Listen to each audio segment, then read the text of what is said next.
Okay, so this is gonna be another video with like screenshots that just prove the stuff that I've been saying every day for years. And that's pretty much all I have to say right here.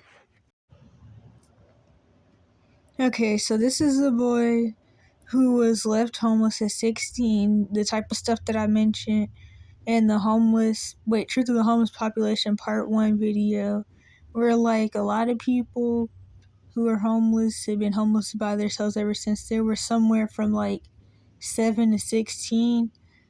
But anyway, so someone said this boy's dad needs to step up and take a stand. Actually, no, that wasn't even really the point. The point was the comment under it, which is, this is my ex's brother. His parents do drugs. His parents support his drug habit. His dad used to cook crack in the living room in front of this kid when he was 12. This kid is 16, by the way. And this is also something I mentioned in the Homeless Population Truth Part 1 video, which is that a lot of people who are on drugs have been on drugs ever since they were kids. And that's that. There's not really much for me to say right here. This just goes hand in hand with things I've been saying for years about how people in the US are really in denial about what goes on here to be able to go to sleep at night.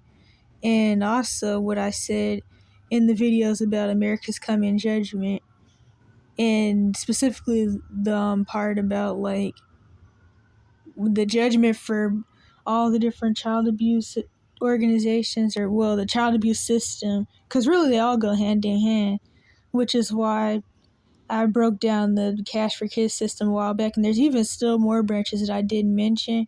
But yeah, that's why I took a screenshot of that, because it just reminds me of how people in the US never really want to take accountability for the stuff that goes on, which is why nothing's done about anything. And that was a comment from a video about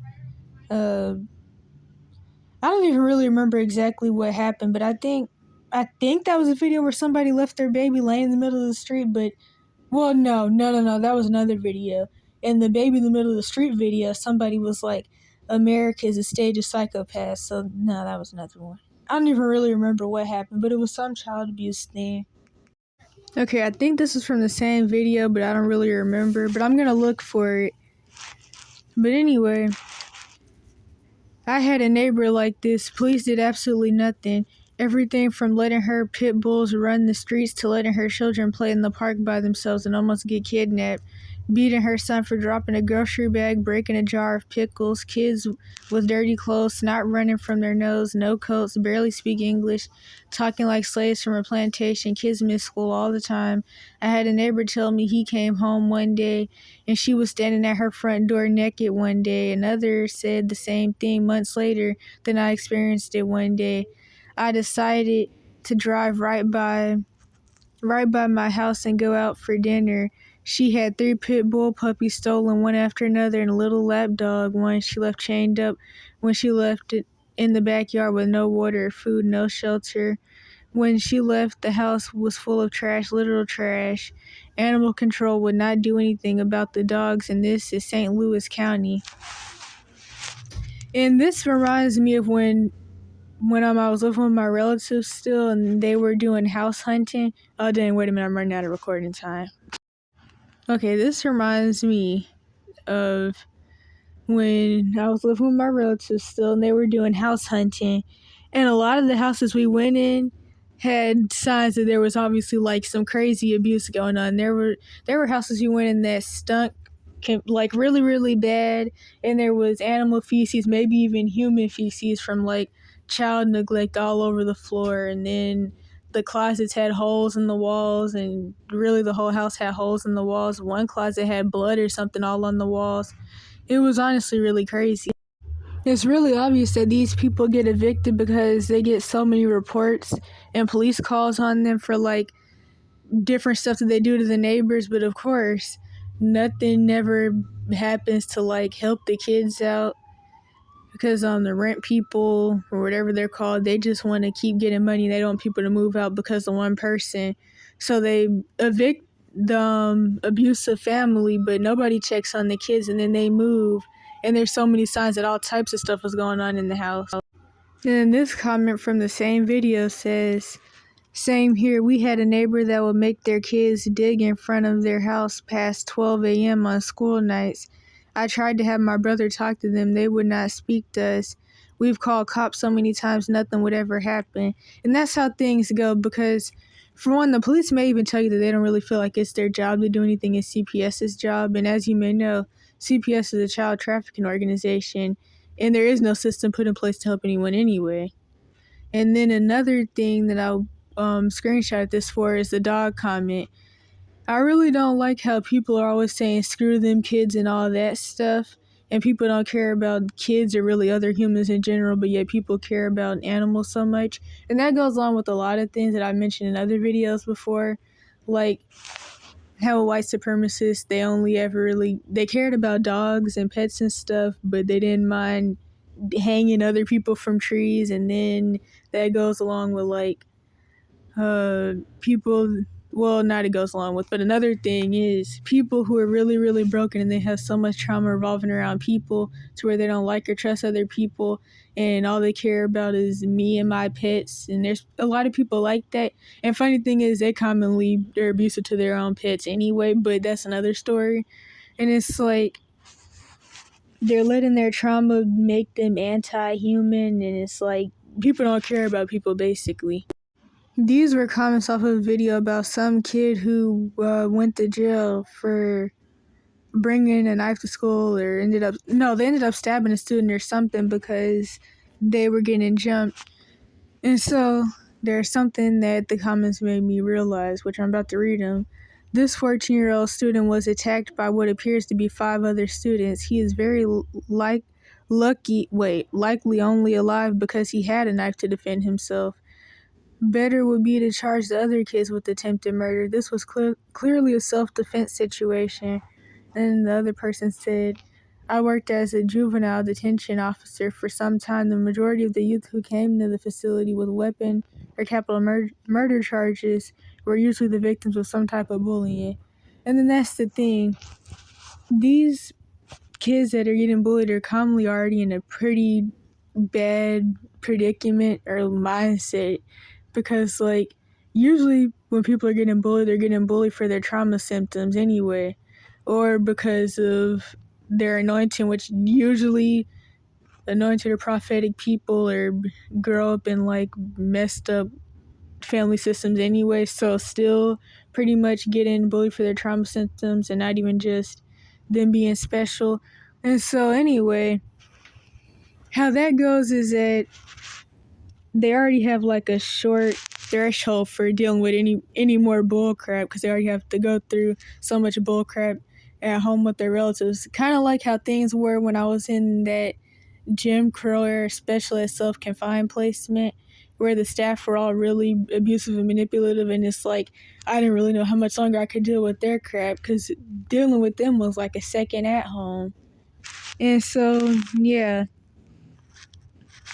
them having a short threshold for dealing with any more bullcrap, and also just the fact that they want to defend themselves and they're tired of getting attacked, and then they end up defending themselves, and then this happens. And like I said before, the American school system is a part of the Cash for Kids system, and they're tied to the juvenile justice, the adult prison system, and the mental health system. And so it makes sense that they have things set up to further victimize kids who are already getting bullied and push them into the prison system, to where they'll spend their whole childhood in prison and stuff like that.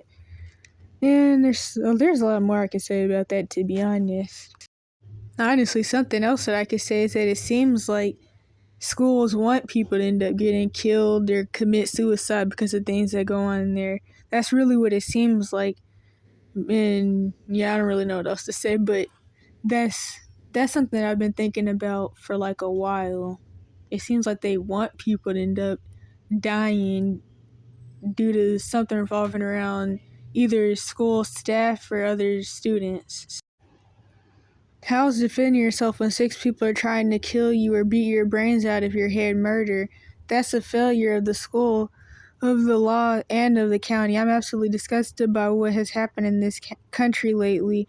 Bullying in schools is getting way out of hands and should be addressed. If we can keep kids safe at school, how are we going to keep safe the country? Okay, well, I think they're saying if they can't keep kids safe at school, how are they going to keep the country safe or something? I don't really know, but this is just so terrible. This kid will face murder and significant jail time. One family will suffer, and I should have screenshotted the rest of that. I thought I did, but I don't know what happened.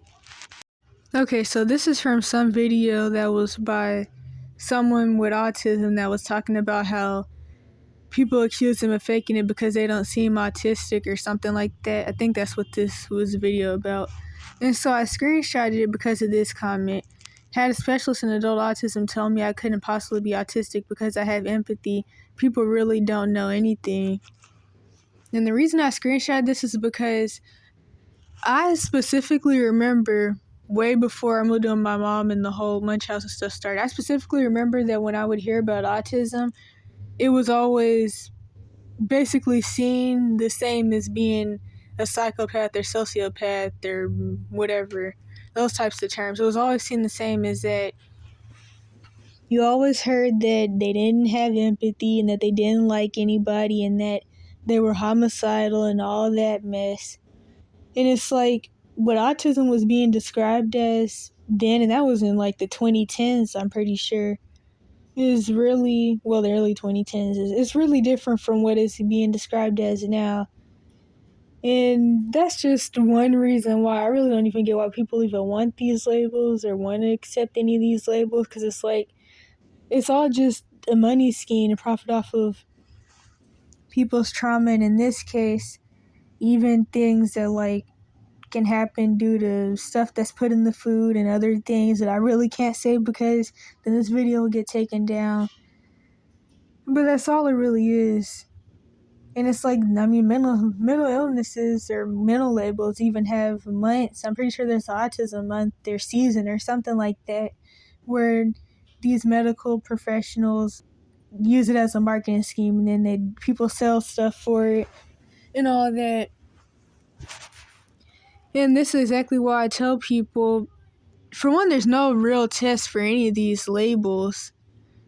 And then the label is the stigma. And I really don't get why some people won't accept the labels. I guess it makes them understand themselves better, but I just couldn't do it.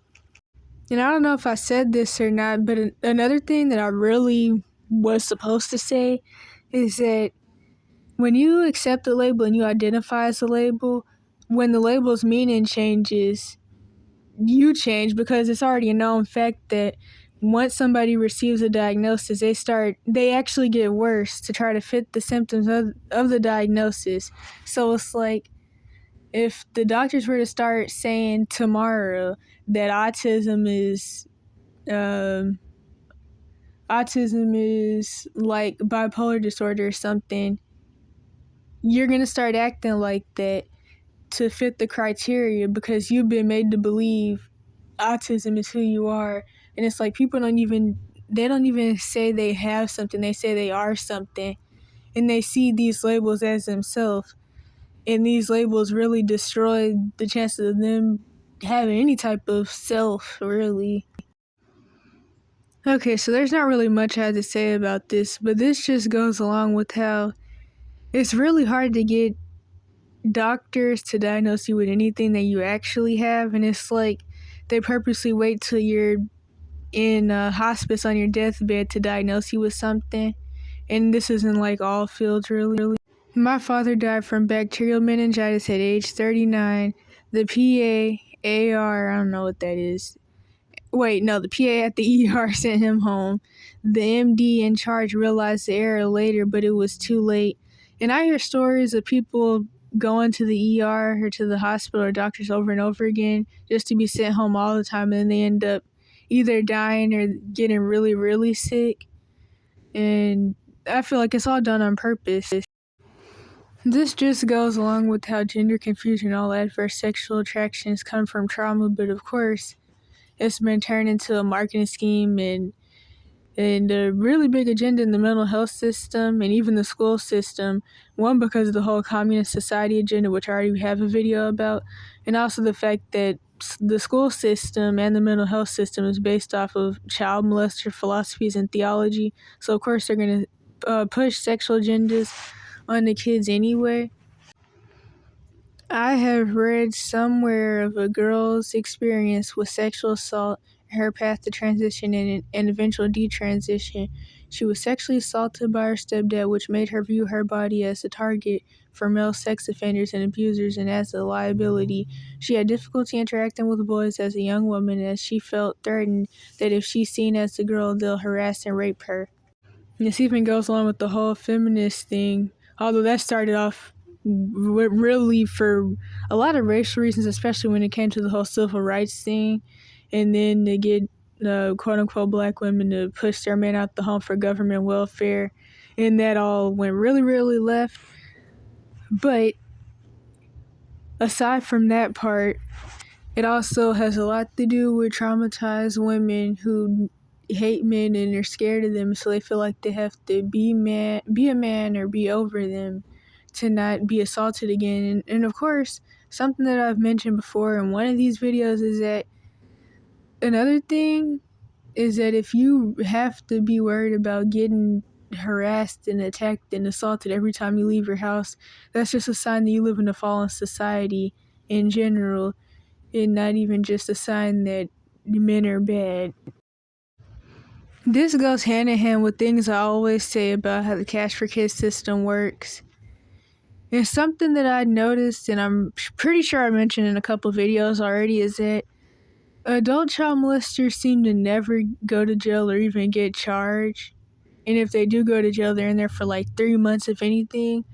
But abused, traumatized kids who sexually assault other kids due to their trauma symptoms, and maybe even because they don't really know any better, depending on how young they are, always end up in a lot of trouble. And a lot of them do end up being put in some Cash for Kids system prison and even adult prisons, and nobody still ever really talks to them about what they did, and then they spend their whole childhood in prison, and then they end up with more trauma from that. And it's already a known fact that in juvenile jails, the kids are usually sitting up in the cells getting sodomized by the staff members, so they end up with way more trauma, and they're going to end up with the same issues or worse by the time they get out. But yet people have the nerve to say stuff like this: any rape committed by an underage perpetrator should automatically be charged as an adult, which is insane because nobody ever really says anything about how the adults molesting the kids really need to be in jail. And that's why, I mean, I really believe that when I lived in Georgia, a lot of the kids were being molested by some of the same people because none of the people were ever going to jail. And like I said a lot of times before, or at least on the evidence channels I used to have, that something I noticed when I was in Georgia and I was in school for a little bit of time is that half everybody, male or female, had been molested, and that's why everybody was so confused and turned out. 14 is a teenager, old enough to know better. I'm happy that nobody's pulling that he's just a kid card and is actually calling him out for this action. And then someone said, Dad seems embarrassed. We don't care if he's 14, he committed an adult crime. I'm sure even the victim. And I didn't screenshot the rest of that. But what that comment makes me think about that last comment is that if he hasn't already been molested, which honestly his parents look like they're pretty messed up people too, so if he hasn't already been molested and abused, the other option for why he got messed up like he did is because of parents that don't pay attention to him or don't know better, or maybe even listen to the little philosophies pushed by the schools and the mental health system, and they just let him sit in front of porn, and then that's what made him go downhill, because that'll mess somebody up too and have them turn into a serial killer. So it's one of the two. or both of them, because commonly after people get molested, they end up falling into porn addiction anyway, or sexual addiction in general. But yeah, this is just the straight no. And honestly, just like Dr. Umar says, at least for the same-sex attraction or becoming transgender or whatever, and even for this, I really feel like if people would actually talk to their kids after whatever happens that messed them up happened, that could stop them from even going down these paths. And yeah, because like I used to say on my evidence channels all the time, oh dang, I ran out of recording time. Okay, so I was saying, like I used to say on the evidence channels, I was someone who had hypersexuality disorder and sexually acted out ever since I was a toddler pretty much, and nobody ever cared or talked to me about Jack Diddley. And of course, even throughout the whole Munchausen mental label situation, I never was treated for any of the problems I actually have. And no one ever talked to me about Jack because nobody actually cared, and it was all just a little attention scheme and kind of the usual stuff that goes on when you're the scapegoat of a dysfunctional family system. You're always going to be made to look like the bad, crazy person in the problem. So I never had anyone talk to me, but in elementary, I always was getting in trouble for sexually acting out and sexually harassing other kids, but no one ever talked to me.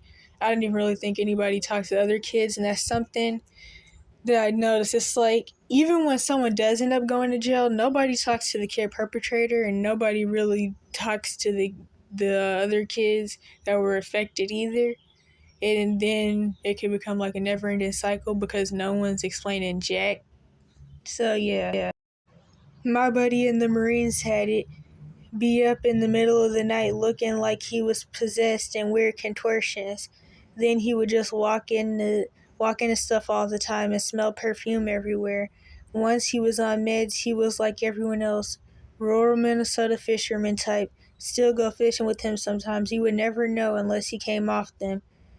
And when I see stuff like this, I just have to ask the question, at what point do people just say, okay, this person is demonized and they need deliverance? That's what this makes me ask, because it's like, how far can someone go where you just push off the spiritual side of things and then throw them on a whole bunch of neurotoxin drugs that'll have them with thousands of physical, mental, and neurological problems and even make them die sooner, when they could get actual real help and just get the spirits cast out and also get counseling for the trauma that caused the mental illness in the first place. And how was he in the Marines with mental illness? I thought you couldn't even be in the Marines if you had any type of mental illness, unless you got it from being in the Marines, which I wouldn't be surprised because all the trauma and brainwashing they go through. This was under a video about a lady who was homeless in Alaska. And so someone said, doesn't look like a drug addict or mentally ill either, extremely sad. And it's like, there's just so much I could say about this, but why is it that when somebody's mentally ill or quote-unquote mentally ill, they're always seen as the bad person, everything is their fault? It's really crazy with the fact that mental illness is marketed as something that people are born with, or that they just catch out of nowhere like a common cold and can't get rid of and have to suffer with the rest of their life, and there's nothing that can be done about it. For mental illness to be pushed as this issue that you have and can't do anything about and will always have till the day you die, people really don't care about that, and they still just find a way to victim blame. And I don't even really know if I want to use the word victim, but still they just find ways to blame the person. And it's like I said in the homeless population truth part 1 and part 2, or really the part 1, the people who are on drugs, like a lot of them have been on drugs since they were like 8-10 years old and stuff. Then others, they get on drugs after being homeless for a while because it's a coping mechanism.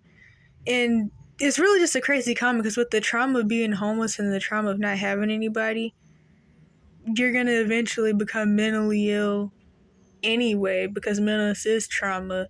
And I mean, honestly, with the fact that she's out there with no family, and I think she had kids or something, and she's just dumped out there, I think she had been in the foster care system. So, I mean, technically she does have mental illness, since mental illness is trauma.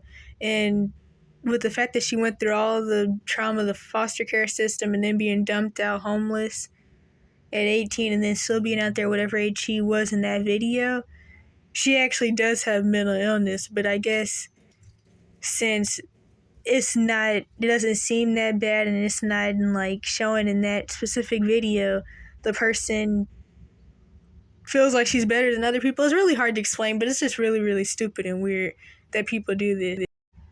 And they're also saying that it's only sad and they only feel bad for her because she doesn't seem like she's on drugs or mentally ill, which drug addiction is just a sentimental illness anyway. But it's like, I'm just tired of seeing comments like that. It's like, well, since this person isn't mentally ill, this means that they deserve help, but the other mentally ill people who have autism or Down syndrome or bipolar disorder and are homeless, they don't deserve help, and I don't feel bad for them because they're mentally ill. That's that's really what people say, and it's crazy. And actually, something that I've noticed, which is kind of relevant, is that people with Down syndrome don't even get the rap that other people with mental labels get. Like, they, I don't know, I really don't even know how to explain it, but they just don't get the rap. I mean, of course, in the early days of psychiatry, when people with Down syndrome, microcephaly would be electroshocked and chained in the beds and stuff, obviously they got the same rap as everybody else then, but it's like, you don't really hear people talk junk about people with Down syndrome or microcephaly and call them crazy and insane and stuff like people do with autism and all the other labels. This was under one of those videos by that Atlanta Street Interview dude, which I've already made videos.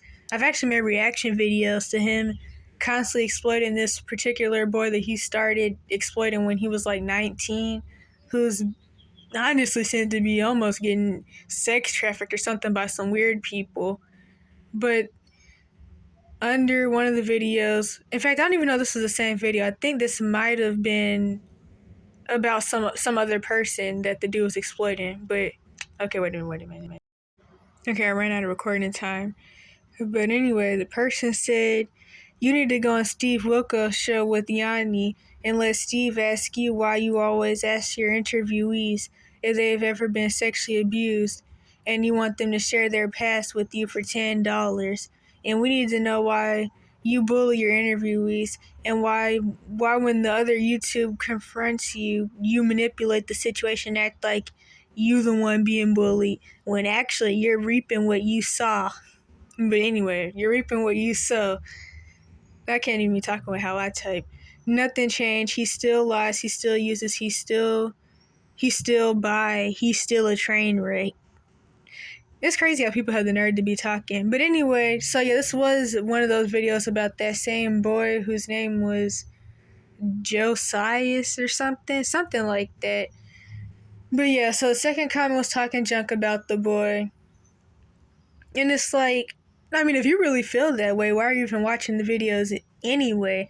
And it's crazy how people can talk junk about him for being in a bad position when he obviously has some type of disability going on, as well as like the other stuff just from his situation. And it's like people are just, I mean, how can you talk junk about him but not talk junk about the weird dude following the kid around with a camera and making jokes about how people are black breeding with him basically because the people that were in the video, the reaction video I made, that were quote unquote having sex with him, it's just so much of weird stuff. That's why I said it really just seems like he's being sex trafficked, and it's a lot of racial stuff behind it because it's definitely some black breeding stuff going on. But the dude who's making the videos doesn't care. He's just exploiting people who are down on their luck. And I can't even say the word that I usually say that starts with house, so I'm just going to say coon.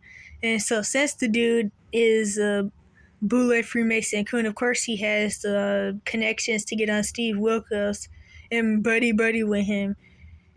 Because he wants more attention. He wants to make money off of people's situations, which is obviously why he's running around exploiting people and recording people's kids on YouTube and getting them to lie and say that they're in situations that they're not really in. Because apparently there was this one girl who was like 10 or something. She was claiming she was 15, but she was like 9 or 10. And he apparently paid, he being the YouTuber, apparently paid the girl to lie and say that she was homeless and selling drugs or prostituting. She was beating around the bush about which one, but he apparently paid her like $10-$20 to say that lie on YouTube. And of course, the people who can't get their mind off the plantation in the comment section just felt like she needed punishment, and most were ignoring the fact that she obviously wasn't in a good situation if any of the things that she was saying were true.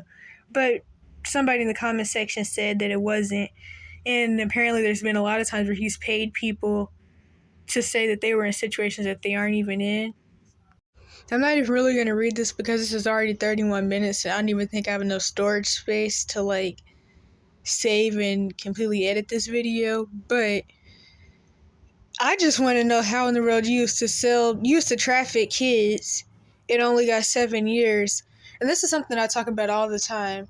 In the US, they love giving kids life sentences for mess, but it's like when adults do serious things, they don't even really get time like that.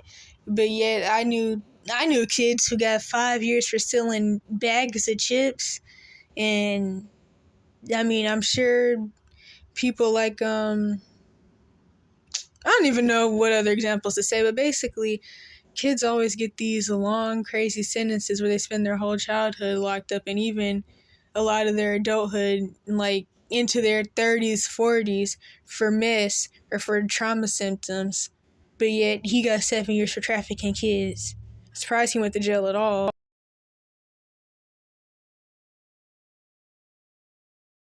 This is a video about how kids escape the mental facility. And so basically this reminds me of one of my very first videos I used to have on this channel before the whole thing where defects snitched about the fact that I had 1,950 plus abuse evidence videos, and then my relatives went through and deleted as much stuff as they could, even off of this channel, which didn't really have much to do with the evidence channels, but they deleted a video I used to have where I mentioned how mental facilities would play foster care, and basically if somebody's parents didn't want them anymore, or if the kid didn't have parents, instead of the mental facility calling CPS, they would just keep the kid for months and months and years and then send the kid somewhere else for years. And this is why you have messed up people that don't know how to talk to anybody that actually do end up going crazy because that's what they're gaslit into doing by the mental health system. And they've spent their whole lives in mental facilities and even other parts of the Cash for Kids system. And that's what that comment reminded me of. I also should add that these facilities keep the kids for as long as Medicaid or whatever it's called will keep paying. And then once they say they won't pay anymore, then that's when the kid finally gets to leave. And in some states, especially states where people are like really, really poor, this could take years. And the thing is, and this was in NC when I seen a lot of stuff like that, but in Georgia, since people made a little bit more money, it was a little better because the most medical insurance we usually pay is for 30 days, and sometimes even only 30 days of hospitalization out of a year. And so a couple states are like that actually, and I've also heard stories of people having an abusive parent where whenever they wanted to go on vacation, since they didn't have a babysitter or anything, they just put their kid in a mental facility for 30 days. And that's the thing. These people don't get paid unless they label and drug the kid on neurotoxin pills. So this means that every time the mom wants to go on vacation, the daughter gets put in a mental facility and they give her some random mental label and drug her on deadly pills.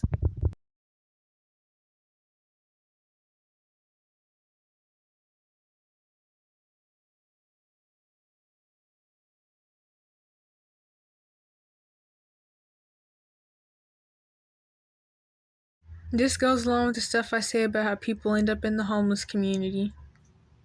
This goes along with how there is no system put in place to help anybody. This is a post from someone who got a job at a homeless kid shelter, which of course, I always let it be known there are no shelters for people under 18 in the US. So any shelter that's claiming that they're for people under 18 is either a part of CPS or they're just some part of the Cash for Kids system. And basically, what this person realizes is that once the kids get in here, they can't leave. They're not allowed to work a job. They're not taught any skills that they would even need for when they have to be on their own in the real world, which is how the Cash for Kids system works. They have you being locked up, drugged, and abused, and then they dump you out at 18. And then if you aren't completely insane by then, you don't know what to do and you don't know how to survive because you've never been allowed to do anything or even shower without being watched or quote-unquote helped. This is just one small reason why when the resource center that I would go to claimed that they found a shelter in another city that would take people under 18, I didn't go. Because for one, I already know that with my situation, once to see the smear campaign, they're not going to want me in there, but also just the fact that they're most likely going to be abusing and molesting kids in there because that's just how these things go. And then they didn't even answer the phone, which was another red flag.